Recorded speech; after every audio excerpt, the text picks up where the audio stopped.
Hello everyone, welcome you arts academy triple A and my name is Ankur Verma. आज की class का जो हमारा चैप्टर चल रहा है वो है power sharing.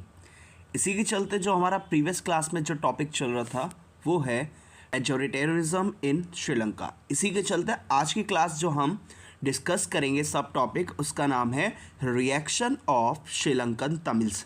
That means previous class में हमने डिस्कस किया था या फिर श्रीलंका के अंदर चल रहा था एथनिक कॉन्फ्लिक्ट, और जो एथनिक कॉन्फ्लिक्ट था वो एक तो सिन्हाला कम्युनिटी का और इसके साथ साथ तमिल्स के बीच में हो रहा था। अब बेसिकली हुआ क्या, हुआ ये कि जो सिन्हाला कम्युनिटी थी इसने क्या किया, पूरे के पूरे श्रीलंका के अंदर अपना डोमिनेंस करना शुरू किया और साथ के साथ कई सारे ऐसी पॉलिसी बनाई। उन्होंने पूरे के पूरे श्रीलंका पे अपना डोमिनेंस, अपनी सुप्रीमेसी क्या कर ली, स्टैब्लिश कर ली। अब वहाँ के जो रहने वाले तमिल्स थे उनको उस चीज़ से मतलब कि कई सारी, जैसे हो सकता है गवर्नमेंट जॉब से उनको वो दूर रखा गया, साथ के साथ जो उनकी लैंग्वेज थी तमिल उसको कोई इम्पोर्टेंस नहीं दी। बेसिकली मतलब कि जितना भी तमिल्स का जितने भी इंटरेस्ट थे उन सभी चीज़ों से डिसरिस्पेक्ट करनी शुरू कर दी, वो भी किसने, सिन्हाला कम्युनिटी ने। अब इतनी सारी चीज़ें हो गई तो ऑब्वियस सी बात है तमिल्स का कोई ना कोई रिएक्शन ज़रूर होगा।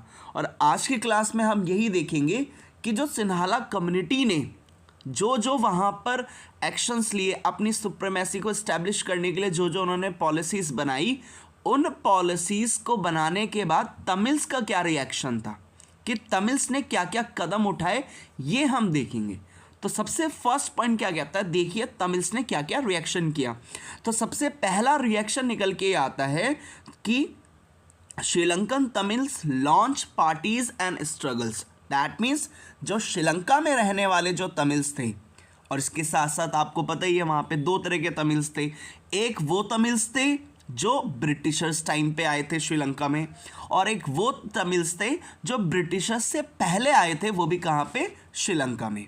तो श्रीलंकन तमिल्स जो थे उन्होंने क्या कर दिया, लॉन्च कर दी, मतलब कि उन्होंने कई सारी स्ट्रगल्स करने शुरू कर दिए, कई सारी पार्टीज बनानी शुरू कर दी। और सिर्फ किस लिए, तो उनका सबसे पहला मोटिव ये था कि Tamil as an official language, कि जो श्रीलंकन तमिल्स थे इन्होंने कई सारे स्ट्रगल्स किए और इन स्ट्रगल्स के अंदर उनकी मेन डिमांड ये थी, श्रीलंकन तमिल्स ने जो स्ट्रगल किए और साथ के साथ जो पार्टीज बनाई, उनकी मेन डिमांड ये थी कि सबसे पहले तमिल्स को क्या बनाया जाए, ऑफिशियल लैंग्वेज बनाया जाए।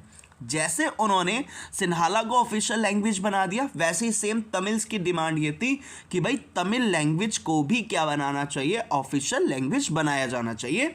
इसलिए उन्होंने स्ट्रगल करना शुरू किया। नेक्स्ट इसी में इनकी डिमांड ये भी थी कि एक तो तमिल को ऑफिशियल लैंग्वेज तो बनाओ, साथ के साथ हमें रीजनल ऑटोनॉमी देना भी शुरू करो। अब रीजनल ऑटोनॉमी क्या होती है, रीजनल ऑटोनॉमी मतलब होती है, जैसे आप ये वाला एरिया देख सकते हैं और इस एरिया पे मोस्टली जो लोग रहते थे वो बोलते थे तमिल्स। अब इन्होंने क्या दिया कि इस एरिया में सिर्फ और सिर्फ हमारी ही गवर्नमेंट होनी चाहिए, हमारा ही एडमिनिस्ट्रेशन होना चाहिए। दैट मीन्स इसको कहा जाएगा रीजनल ऑटोनॉमी। रीजनल मतलब कि एरिया हो गया, यहाँ पे लिखा हुआ है रीजनल। रीजनल मतलब क्या होता है, एरिया होता है।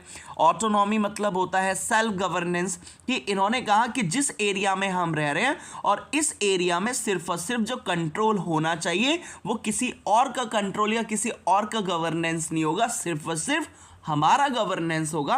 ये बात इन्होंने कही कि पहली डिमांड इनकी क्या थी, पहली ये थी कि इनको चाहिए भाई तमिल एक ऑफिशियल लैंग्वेज बन जाए, साथ के साथ जिस एरिया में ये रह रहे हैं वहाँ की ऑटोनॉमी इन्हीं के पास होनी चाहिए।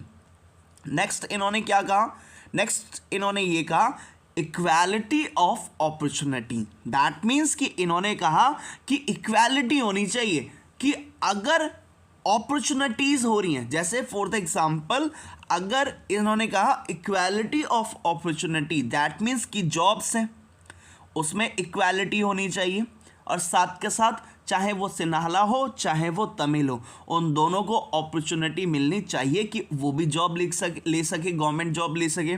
और साथ के साथ जो भी एजुकेशनल इंस्टीट्यूशन है, कॉलेज है, स्कूल्स हैं, उनमें वो क्या ले सके, एडमिशन्स ले सके।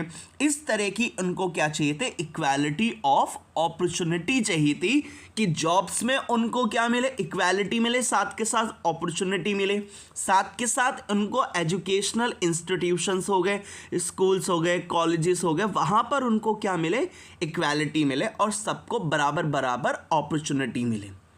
ये इनका मेन मकसद था कि अब इन्होंने क्या किया, इन्हीं डिमांड्स को पूरा करने के लिए स्ट्रगल करना शुरू किया। क्यों? क्योंकि ये चीज़ उनको मिल नहीं रही थी। तो इस वजह से अपनी बात को मनवाने के लिए इन्होंने स्ट्रगल किया। स्ट्रगल में इन्होंने डिमांड रखी कि सबसे फर्स्ट डिमांड ये थी कि तमिल को ऑफिशियल लैंग्वेज बनाया जाए, जैसे सिन्हाला बनी है वैसे ही सेम इनको रीजनल ऑटोनॉमी चाहिए, मतलब कि जिस एरिया में ये रह रहे हैं वहाँ का गवर्नेंस इनके हाथ में होने चाहिए, एडमिनिस्ट्रेशन इनके हाथ में होना चाहिए। इसके साथ इन्होंने क्या कहा, इक्वालिटी ऑफ अपॉर्चुनिटी होनी चाहिए। दैट मीन्स कि एजुकेशनल इंस्टीट्यूशन, कॉलेज या मेन स्कूल्स में और साथ के साथ जॉब्स में इनको क्या मिलना चाहिए, इक्वालिटी मिलनी चाहिए कि जैसे सिन्हाला को अपॉर्चुनिटी मिल रही है वैसे ही सेम तमिल्स को भी मिलनी चाहिए। अब इन्होंने क्या किया, स्ट्रगल तो किया लेकिन अपनी स्ट्रगल को और ज़्यादा इन्होंने और ज़्यादा पावरफुल बनाने के लिए इन्होंने कई सारी ऑर्गेनाइजेशंस बनानी भी शुरू कर दी।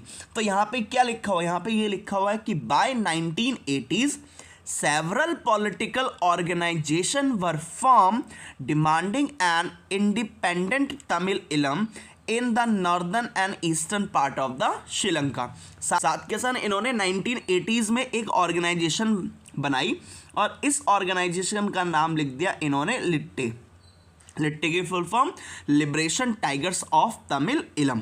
और साथ के साथ इस पॉलिटिकल ऑर्गेनाइजेशन के थ्रू इन्होंने एक इंडिपेंडेंट स्टेट की डिमांड करनी शुरू कर दी। और ये स्टेट था कहाँ पे, इन्होंने ये कहा कि जिस एरिया में हम रह रहे हैं, जैसे कि नॉर्थ और इसके साथ ईस्ट, अब ये देख सकते हैं ये ऑरेंज वाला पोर्शन जो है, इस पोर्शन में सबसे ज़्यादा तमिल्स रहते थे।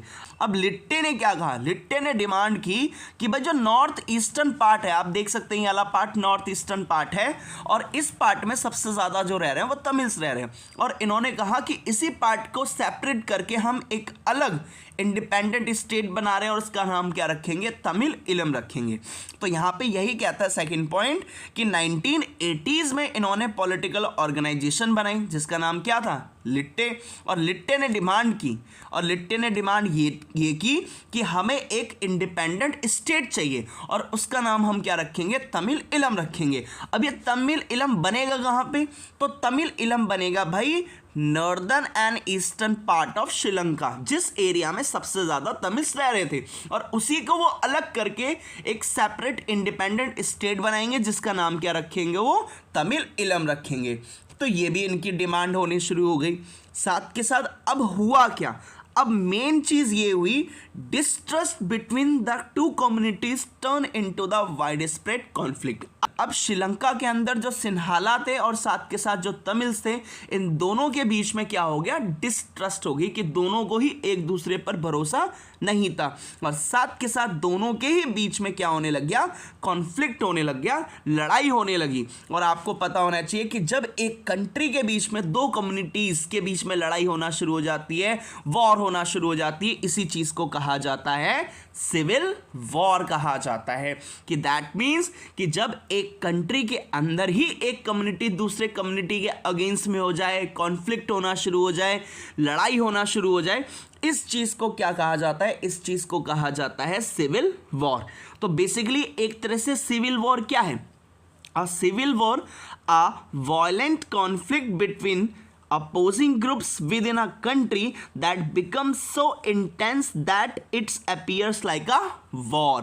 कि सिविल वॉर होती क्या है, तो सिविल वॉर बेसिकली एक तरह का वायलेंट कॉन्फ्लिक्ट है। वायलेंट कॉन्फ्लिक्ट मतलब कि कॉन्फ्लिक्ट हो रहा है लेकिन उसमें क्या हो रहा है, बहुत वायलेंट लेवल पे हो रहा है, मतलब कि वायलेंस बहुत ज़्यादा हो रहा है, लोगों को मारा जा रहा है, पीटा जा रहा है।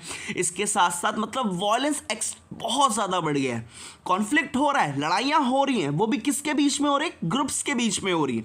जैसे श्रीलंका में होने लगी, तो श्रीलंका में एक तरफ सिन्हालास थे, दूसरी तरफ कौन थे? तमिल्स। तो इन दोनों के बीच में क्या होने लगा? वायलेंट कॉन्फ्लिक्ट होने लगा। वायलेंट मतलब कि खून खराबा, दंगे फसाद, ये वाला कॉन्फ्लिक्ट होने लगा। वो भी किसके बीच में? सिन्हाला और तमिल्स के बीच में। साथ के साथ अब ये हो कहां पे रहा है? श्रीलंका के अंदर हो रहा है। तो इसी सिचुएशन को क्या कहते हैं? सिविल वॉर कहते हैं। कि एक कंट्री के अंदर जब दो ग्रुप्स के बीच में, दो कम्युनिटीज के बीच में मेन वायलेंट कॉन्फ्लिक्ट होने लग जाता है, और साथ के साथ ये कंट्री के अंदर के ही ग्रुप्स के बीच में हो रहा है, और इसी तरह की वॉर को हम क्या कहते हैं? सिविल वॉर कहते हैं। क्योंकि वॉर लाइक सिचुएशन, एक वॉर की तरह ही सिचुएशन क्रिएट हो जाती है, लेकिन ये कंट्री के बाहर नहीं, दूसरी कंट्री से नहीं होती, बल्कि कंट्री के अंदर ही दो ग्रुप्स के बीच में, अपोजिंग ग्रुप्स के बीच में होने लग जाती है। इस तरह की वॉर को, इस तरह के वायलेंट कॉन्फ्लिक्ट को हम क्या कहते हैं? सिविल वॉर कहते हैं। तो ये श्रीलंका के अंदर क्या हो गया? स्टार्ट हो गया। तो यहाँ पर आपको समझ में आया होगा कि जो सिन्हाला कम्युनिटी थी, इन्होंने अपनी सुप्रीमेसी को स्टैब्लिश करने के लिए जो जो स्टेप्स लिए, उसका रिएक्शन बहुत ही ज़्यादा बुरा निकला। इसके साथ साथ श्रीलंकन तमिल्स ने उस पर रिएक्ट कैसे किया? तो रिएक्ट करने के लिए उन्होंने स्ट्रगल करना शुरू किया। स्ट्रगल के साथ साथ उन्होंने अपनी डिमांड भी रखी कि भाई अब हम जो है, हम स्ट्रगल कर रहे हैं, लेकिन कोई ना कोई डिमांड तो होगी ना, बिना डिमांड के स्ट्रगल तो हो ही नहीं सकता। तो इन्होंने सबसे पहले डिमांड रखी कि भाई जब सिन्हाला एक ऑफिशियल लैंग्वेज बन सकती है, तो हमारी लैंग्वेज भी एक ऑफिशियल लैंग्वेज बन सकती है। तो इन्होंने सबसे पहले डिमांड यही कही कि जैसे तुमने सिन्हाला को ऑफिशियल लैंग्वेज बनाया, वैसे ही सेम तमिल को ऑफिशियल लैंग्वेज बनाओ। दूसरा इन्होंने कहा कि हमारे एरियाज पे सिर्फ और सिर्फ हमारा ही कंट्रोल होगा। That means they demanded the regional autonomy, कि इन्होंने उस एरिया में जहां पे तमिल्स हैं वहां की रीजनल ऑटोनॉमी की डिमांड की। इसके साथ साथ equality of opportunities in education and jobs, कि इन्होंने क्या कहा कि भाई इक्वालिटी होनी चाहिए। दैट मीन्स कि जॉब्स के अंदर, साथ के साथ एजुकेशन के अंदर इक्वालिटी होनी चाहिए, अपॉर्चुनिटी सभी को मिलनी चाहिए। इसके बाद इन्होंने क्या किया? अब स्ट्रगल तो किया, स्ट्रगल के साथ साथ इन्होंने पॉलिटिकल ऑर्गेनाइजेशन भी बनाई अपनी डिमांड्स को पूरा करने के लिए। एग्जाम्पल में मैंने आपको बता दिया, लिट्टे। लिट्टे मतलब लिबरेशन टाइगर्स ऑफ तमिल इलम इन्होंने बनानी शुरू की। और जब ये लिट्टे ऑर्गेनाइजेशन बनाई, तो इस लिट्टे ने डिमांड की, क्या डिमांड की? कि हमें एक अलग से इंडिपेंडेंट क्या चाहिए? स्टेट चाहिए, जिसका नाम क्या रखेंगे? तमिल इलम रखेंगे। और साथ के साथ ये स्टेट बनेगा कहाँ पे? तो श्रीलंका के जो नॉर्थ और ईस्टर्न पार्ट है, इस पार्ट को अलग करके एक इंडिपेंडेंट स्टेट बनाएंगे, और इसका नाम रखेंगे तमिल इलम रखेंगे। इसके साथ साथ अब दोनों कम्युनिटीज़ के बीच में क्या होने लगा? डिस्ट्रस्ट क्रिएट हो गया। दोनों को एक दूसरे पे भरोसा ही नहीं था, और इसी के चलते इन दोनों के बीच में क्या होने लगा? कॉन्फ्लिक्ट होने लगा। और कॉन्फ्लिक्ट ये कोई नॉर्मल कॉन्फ्लिक्ट नहीं था, बल्कि वायलेंट कॉन्फ्लिक्ट होने लगा। वो भी किसके बीच में? सिन्हाला और तमिल्स के बीच में। और साथ के साथ ऐसी इंटेंस सिचुएशन, मतलब दोनों के बीच में वॉर जैसी सिचुएशन क्रिएट हो गई, लेकिन ये एक कंट्री के अंदर ही हो रही होती है। जब कंट्री के अंदर एक ग्रुप का दूसरे ग्रुप के बीच में, या एक कम्युनिटी का दूसरी कम्युनिटी के बीच में क्या होने लगे? वॉर जैसी सिचुएशन क्रिएट हो जाए, मेन वायलेंट कॉन्फ्लिक्ट होने शुरू हो जाए, इसी को हम क्या कहते हैं? सिविल वॉर कहते हैं। तो अब बेसिकली श्रीलंका के अंदर सिन्हाला और तमिल्स के बीच में क्या होने लगी? सिविल वॉर होने लगी। और ये सिविल वॉर बहुत ज़्यादा वायलेंट थी, जिसमें बहुत ज़्यादा लोग मारे भी गए, बहुत ज़्यादा लोग घायल भी हुए। और ये वॉर जैसी सिचुएशन जब कंट्री के अंदर ही क्रिएट हो जाती है, इस तरह की वॉर को हम कहते हैं सिविल वॉर कहते हैं। होपफुली आपको समझ में आया होगा reaction of Sri Lankan Tamils. Thank you.